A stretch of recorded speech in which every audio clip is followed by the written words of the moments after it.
You are 6 years old, and you've learned that love is something you have to earn. Your father is physically present, but emotionally distant. He comes home from work, sits in his chair, reads the paper. He answers questions with grunts. He shows affection through providing, not through presents. You perform for him. You bring home good grades. You show him your drawings. You tell him about your day. He nods. Sometimes he says, "That's nice, sweetheart." But his eyes never leave the paper. His attention never fully lands on you. You learn to read silence as depth. You learn that men who don't express feelings are mysterious, important, worthy of pursuit. You learn that your job is to try harder, to be better, to earn what isn't freely given. Your mother complains about him. "He's never here," she says. "He doesn't talk to me." You watch her chase him, pleading for connection, and you file it away. This is what love looks like. One person pursuing, one person withdrawing. Sometimes, rarely, your father shows warmth. He pats your head. He asks about school. These moments feel like gold. You store them in your chest, replaying them when he's distant. He does love me, you tell yourself. He just shows it differently.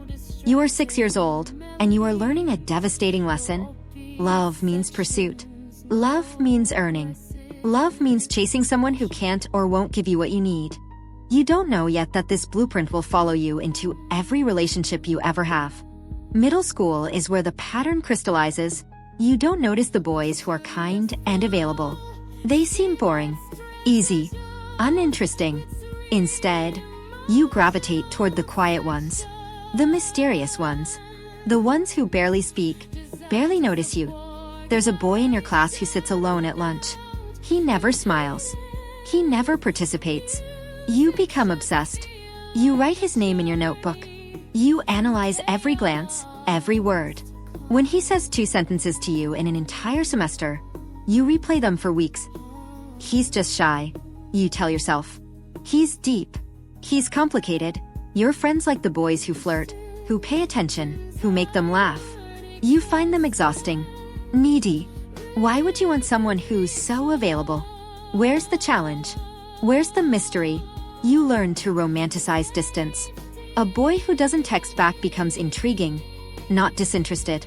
A boy who's rude becomes damaged, not unavailable. A boy who ignores you becomes a puzzle to solve, not a person to avoid. There's a girl in your class who dates someone who treats her well. He texts her back immediately. He tells her she's beautiful. He makes time for her. You watch her with confusion.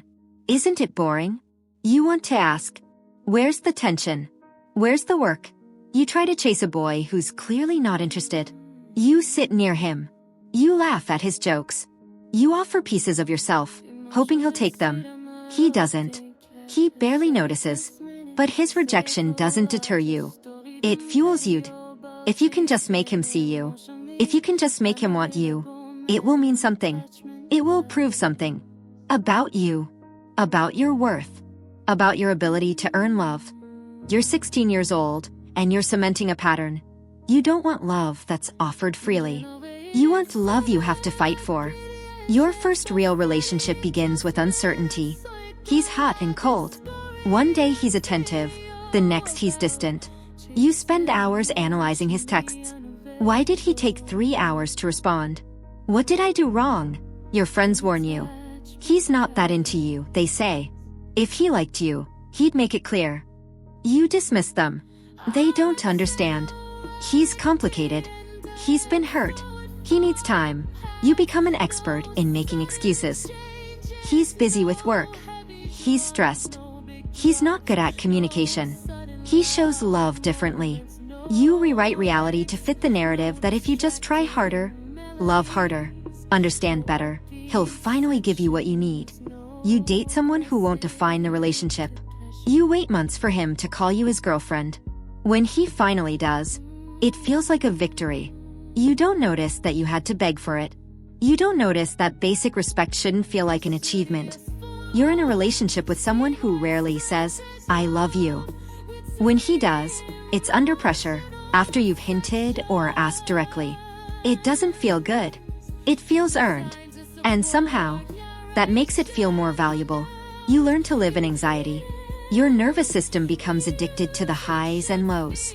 When he's warm, it feels euphoric. When he's cold, it feels devastating. You mistake this roller coaster for passion. You mistake anxiety for chemistry. There's a boy who likes you. He's consistent. He texts back. He makes plans. He tells you how he feels. You go on one date and feel nothing. No spark. No tension. No chase. You don't call him back. You're 21 years old and you're trapped in a cycle. You're attracted to what hurts you. Available love feels boring. Unavailable love feels like destiny. Your 20s become a graveyard of almost relationships. You date a man who won't commit. You wait 2 years for him to move in together. He says he's not ready. You stay anyway, hoping he'll change. He doesn't.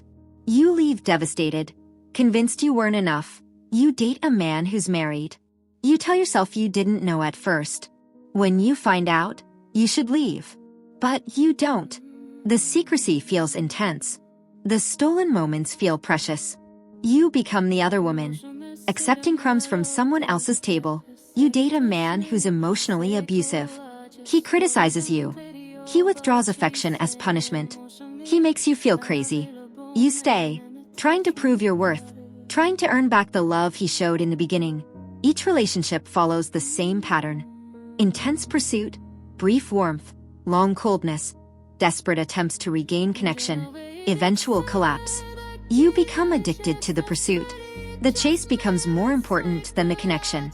Your friends watch in frustration. Why do you keep choosing these men? They ask. You don't have an answer. It feels like chemistry. It feels like fate. It feels like love. But underneath, there's a hollow ache. You're 30 years old and you're exhausted. You've spent a decade chasing men who run. You've spent years trying to earn what should be freely given. You've lost yourself in the pursuit. You Google, why do I attract emotionally unavailable men? The articles talk about attachment theory, about childhood wounds, about repeating patterns. You read the words and they feel like a diagnosis of your soul.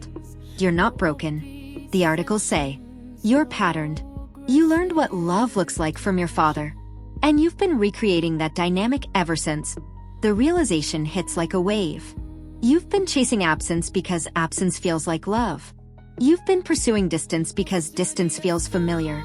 You've been trying to earn from strangers what you should have received freely from your father. You're 28 years old, and you're finally seeing the pattern. But seeing it doesn't mean you know how to break it. Therapy is where you learn the name for it. Anxious-avoidant attachment. You're anxious. You pursue. You chase. You need reassurance. And you're magnetically drawn to avoidant men. Men who withdraw, who withhold, who can't give you what you need. It's a perfect, devastating dance. The more you pursue, the more they withdraw. The more they withdraw, the more you pursue. It's a cycle that feels like passion but is actually trauma. Your therapist asks you to examine your attractions. What draws you to someone? You're asked. You think about it. Mystery, distance, challenge, the need to prove yourself. And what does that remind you of? Your father. The word comes unbidden. It reminds you of your father. The realization is devastating. You've been trying to heal your childhood wound through adult relationships. You've been choosing men who can't love you properly because their inability to love feels familiar. And familiarity feels like safety, even when it hurts. You cry in therapy. Not gentle tears. Ugly, heaving sobs. You cry for the little girl who had to chase her father's love. You cry for the teenager who learned that distance equals desire. You cry for the woman who spent years exhausting herself in pursuit of the unpursuable. You're not broken, your therapist says. You're repeating what you know. And what you know, you can unlearn. The work begins. You learn about secure attachment, about men who show up consistently, about love that's boring in the best way. It sounds terrifying. Where's the chemistry? Where's the spark? Where's the proof that you're worthy? Your therapist reframes it. Chemistry isn't always compatibility. Sometimes chemistry is just trauma recognizing itself. You start to notice your patterns. The pull toward the unavailable man at the party. The excitement when someone doesn't text back. the anxiety that you mistake for attraction. You're learning to pause, to question, to choose differently. It's the hardest work you've ever done. You're not just changing your dating patterns. You're rewiring your nervous system. You're teaching yourself that safety can be exciting, that consistency can be sexy, that love shouldn't feel like work. Healing isn't linear. You still feel the pull toward unavailable men. You still meet someone distant and feel that familiar spark. But now you recognize it for what it is. A wound, not a destiny. You start dating differently. You notice the man who texts back consistently, who makes plans and keeps them, who says what he means. At first, it feels boring, wrong. You want to run, but you stay. You give it a chance. You go on a date with someone who asks about your feelings and actually listens, who shares his own feelings without being forced, who doesn't play games, who doesn't make you chase. It feels strange, uncomfortable, like wearing someone else's clothes, but slowly, something shifts. The comfort becomes safety. The consistency becomes attractive. The lack of games becomes refreshing. You realize you can relax. You don't have to be on high alert. You don't have to earn his attention. It's just there. You meet someone who's emotionally available. He tells you he likes you early. He introduces you to his friends. He makes future plans. He's not mysterious. He's not complicated. He's just present. Your nervous system screams. Where's the chase? Where's the work? This can't be real love. But you stay. You practice. You teach yourself that this is what love actually looks like. He says, I love you, without being prompted. It doesn't feel earned. It feels given. And slowly, you learn to receive it. You learn that you don't have to prove your worth. You learn that you're worthy simply because you exist. You look back at the years spent chasing the men who couldn't love you, the energy spent trying to earn the unearnable. You grieve that time, but you're grateful for the lesson.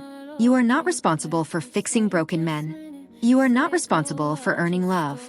You are not responsible for chasing what runs. You are worthy of love that shows up.